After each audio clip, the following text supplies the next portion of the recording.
اور یہ بات بھی یاد رکھیں کہ جیسے انسان ماں باپ کے ساتھ سلوک کرتا ہے، آنے والی نسل، اس کی اولاد اس کے ساتھ ویسے ہی سلوک کرے گی۔ پکی بات ہے، جیسا رویہ کرو گے مکافات عمل ہے، جیسا بدلہ جیسا کرو گے ویسا پاؤ گے۔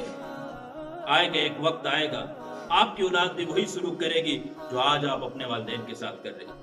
جو آج اپنے ماں باپ کے ساتھ سلوک کیا جاتا ہے، یہی سلوک آپ کی اولاد آپ کے ساتھ کرے گی۔ وہ ایک کتاب ہے، دشوار المحاورہ و اخبار المذاکرہ، دشوار المحاورہ و اخبار المذاکرہ۔ اس کے اندر ایک واقعہ نکلے، ایک شخص تھا، اس نے اپنے باپ کو پاؤں سے باندھا اور گھسیٹ کے لے کے جا رہا تھا۔ باپ کی آنکھوں میں بھی آنسو ہے، لیکن بول کچھ نہیں سکتا، بے بس ہے۔ گھسیٹتے لے کے جاتے جاتے جاتے ایک جگہ پہ پہنچا، وہاں باپ نے کہا بیٹا یہاں سے آگے لے کے نہ جانا، بیٹا یہاں سے آگے لے کے نہ جانا۔ بیٹا حیران ہو گیا، وہ اتنے کافی جگہ سے میں کھینچ کے آیا، گھسیٹتا ہوا گھسیٹتے یہاں تک پہنچایا اس کو، اور پہلے تو سارے راستے کے اندر میرے سامنے یہ نہیں بولا، اور ابھی آ کے کہتے ہیں کہ یہاں سے آگے لے کے نہیں جانا۔ کہ ابا جان خیریت ہے؟ پیچھے میں نے گھر سے گھسیٹنا شروع کیا تھا، یہاں تک تو کسی راستے میں بولے نہیں، کچھ نہیں، آنکھوں سے آنسو گرتے تھے، تو سوچ رہے تھے، کچھ ذہن کے اندر کوئی بات چل رہی تھی، لیکن آپ نے مجھے نہیں کہا کچھ بھی۔ کہا بیٹا میں نے اپنے باپ کو اسی جگہ تک گھسیٹا تھا، میں نے بھی اپنے باپ کے پاؤں کے اندر رسی باندھی تھی، میں نے بھی اپنے باپ کو پاؤں سے پکڑ کے یوں ہی گھسیٹا تھا، لیکن اس جگہ تک گھسیٹا تھا، اس سے آگے نہیں گھسیٹا تھا۔ بیٹا یہاں سے آگے نہ گھسیٹنا، کہ یہ سنو تو بھی نافرمانوں کے اندر شمار ہو جائے، وہ کل کے دن تیرا بیٹا ہے، تیرے پاؤں کو باندھ کے کی نہ گھسیٹے۔ ماں باپ تو اولاد کا درد سمجھتے ہیں نا، ماں باپ کے سامنے تو اولاد تو اولاد ہی ہوتی ہے۔ ٹھیک ہے، تو نے یہاں تک گھسیٹا ہے، یہ بدلہ تھا، میں نے اپنے والدین کے ساتھ یوں کیا تو تو نے کرنا تھا، لیکن یہاں سے آگے نہ کرنا کہ کل کے دن تیری اولاد تجھے نہ گھسیٹے، کل کے دن تیری اولاد تجھے نہ گھسیٹے۔ میرے عزیز بھائی اور دوستو، ماں باپ کی قدر کریں، ماں باپ کی فرما برداری کریں، اطاعت کریں۔ ماں باپ بہت بڑی نعمت، قابل فراموش سچے واقعات کتاب ہے اردو کی، اس کے اندر ایک واقعہ نقل کیا ہے۔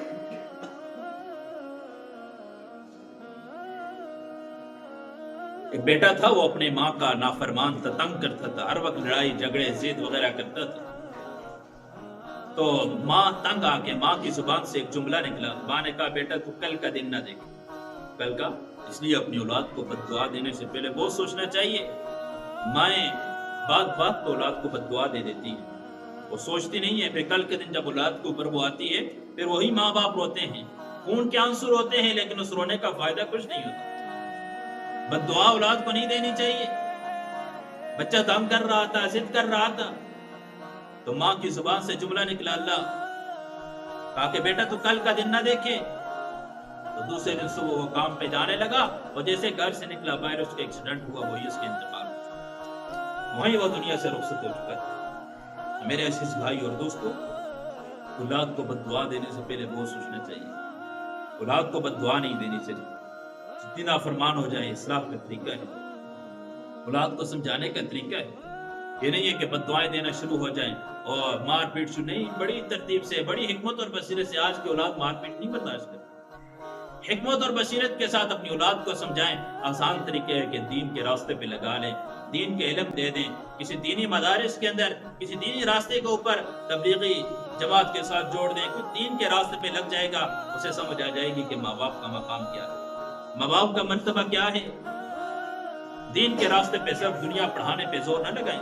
اسی کتاب کے اندر، ناقابل فراموش سچے واقعات کتاب کے اندر، ایک اور واقعہ نقل کیا ہے کہ ایک نوجوان تھا، شادی کر دی، شادی کرنے کے بعد بیوی کی طرف اس کا رجحان بڑھ گیا، اب ماں باپ کو پوچھنا اس نے چھوڑ دیا، ماں باپ کے پاس آنا چھوڑ دیا۔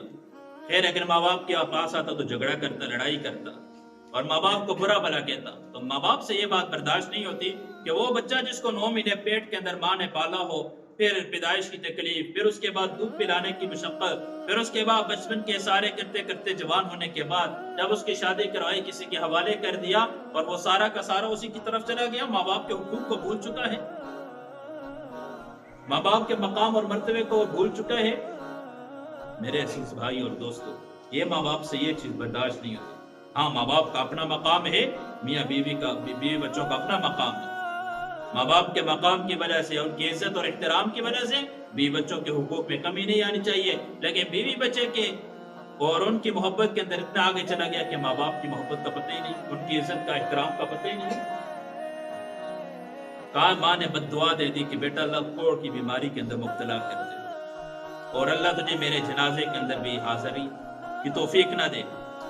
کہتے ہیں چند ہی دن گزرے تھے تو یہ بیماری اس کو لگ گئی، جسم سے گوشت گرنا شروع ہو چکا تھا، لوگ اس سے نفرت کرتے، لوگ متنفر اس سے ہو چکے تھے۔ تو پھر ہر ایک کو کہتا تھا مجھ سے عبرت حاصل کرو، میں ماں باپوں کا نافرمان ہوں، ماں کی بددعا نکلی تھی، دل سے آہ نکلی تھی، اللہ نے اس بیماری کے اندر مبتلا کیا، ماں کا انتقال ہوا، پتہ نہیں یہ کس جگہ گیا ہوا تھا، اور ماں کے اس جنازے کے اندر بھی اس کو حاضری کی سعادت نہ نصیب۔ تو اللہ ہم سب کی حفاظت فرمائے، ماں باپ کی نافرمانی سے اللہ ہماری حفاظت فرمائے۔ تو میرے عزیز بھائیو دوستو، تو یہ ہوگا کیسے؟ کس طرح یہ ہوگا کہ اگر ہم اپنی اولاد کو دین کا داعی بنائیں گے، دین کے راستے میں چلائیں گے، پھر ہم دیکھیں گے ہماری اولاد کتنی آگے جاتی ہے، دین کی طرف لے کے جائیں گے۔ آج کی اولاد، آج کے نوجوان فحاشی کے اندر، چوک چوراہوں کے اندر، کوئی نوجوان ہے یونیورسٹیوں کے باہر کھڑے ہیں، کچھ نوجوان کالجوں کے باہر کھڑے ہیں، کچھ سڑک کے کنارے کھڑے ہوئے ہیں، کوئی رات کی تنہائیوں کے اندر برہنہ فلمیں دیکھنے میں مبتلا ہیں۔ آج ہماری زندگیاں ایسی گزر رہی ہیں، آج کے نوجوانوں کی زندگیاں یوں گزرتی ہیں۔ میرے عزیز بھائیو اور دوستو، اگر دین زندگی میں نہیں ہے، شریعت زندگی کے اندر نہیں ہے، حیا اور پاکدامنی نہیں ہے، اسے کیا لگا ماں کون ہے، باپ کون ہے، بیٹا کون ہے، اولاد کیا ہے؟ انہیں تو کسی چیز کی تمیز نہیں ہے۔ جب حیا انسان کے اندر سے نکل جاتی ہے، پھر ہر قسم کی تمیز ختم ہو جاتی ہے، پھر اسے کسی چیز کی فکر نہیں ہوتی۔